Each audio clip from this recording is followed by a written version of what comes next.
Hello guys, ഇന്ന് നമ്മളിവിടെ ഉണ്ടാക്കാൻ പോകുന്നത് ഈ സവാള അത് സ്ലൈസ് ചെയ്തിട്ട് ഒരു ബജ്ജിയാണ് കേട്ടോ.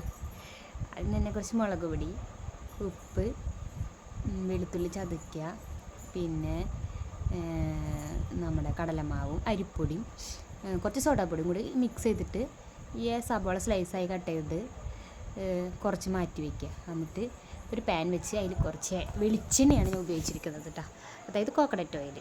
അപ്പോൾ അത് കുറച്ച് പാൻ ചൂടായതിന് ശേഷം ഒഴിച്ചു. അതിന് ശേഷം ഞാൻ അതിൽ ഈ കലക്കി വെച്ചിരിക്കുന്ന ആ മാവിൻ്റെ ഉള്ളിൽ ഈ സ്ലൈസ് ചെയ്ത നമ്മുടെ സവാള ഇട്ടിട്ട് ഒന്ന് മിക്സ് ചെയ്തിട്ട് ആ എണ്ണയിലേക്ക് ഇടാൻ പോവാണ് കേട്ടോ. അങ്ങനെ ഞാൻ കട്ട് ചെയ്ത് വെച്ച് മിക്ക സവാളയുടെ സ്ലൈസ് എടുത്ത് മുക്കി അതിലിട്ടു. അപ്പോൾ കുറച്ചൊക്കെ ഇങ്ങനെ പിടിക്കാണ്ടായപ്പോൾ ഞാൻ അതിൻ്റെ മുകളിൽ കുറേ കോരിക്ക് വെച്ചു. പിന്നെ വറുത്ത് കഴിഞ്ഞപ്പോൾ ഇങ്ങനെയായിട്ടാണ്. കുഴപ്പമില്ല, ഇങ്ങനെ കുറച്ചൊക്കെ കരിഞ്ഞു പോയി, എന്നാലും അഡ്ജസ്റ്റ് ചെയ്യാം. പൊടി നമ്മുടെ ടൊമാറ്റോ കെച്ചപ്പ് കൂടി കഴിക്കുകയാണ്. പിന്നെ ടൊമാറ്റോ കെച്ചപ്പ് വെച്ചിട്ട് മൂക്കി തിന്നാൻ പോവാണ് കേട്ടോ. ടേസ്റ്റ് ഉണ്ടോ നോക്കട്ടെ.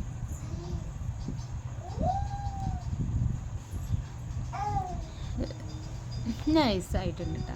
ഇത് നല്ല ക്രിസ്പി പോലെ തോന്നുന്നു കഴിച്ചു നോക്കിയപ്പോൾ. ടേസ്റ്റ് ഉണ്ടായിരുന്നു, എന്നാലും കുഴപ്പമില്ലായിരുന്നു. വിചാരിച്ച പോലെ ആയില്ലെങ്കിൽ ടേസ്റ്റൊക്കെ ഉണ്ടായിരുന്നു കേട്ടോ. പിന്നെ ചൂട് നല്ല കട്ടൻ ചായ ഉണ്ടായിരുന്നു കേട്ടോ കൂടെ. അടിപൊളിയായിരുന്നു കഴിച്ചപ്പോൾ. അപ്പോൾ എല്ലാവരും ട്രൈ ചെയ്യണേ. Okay guys, by.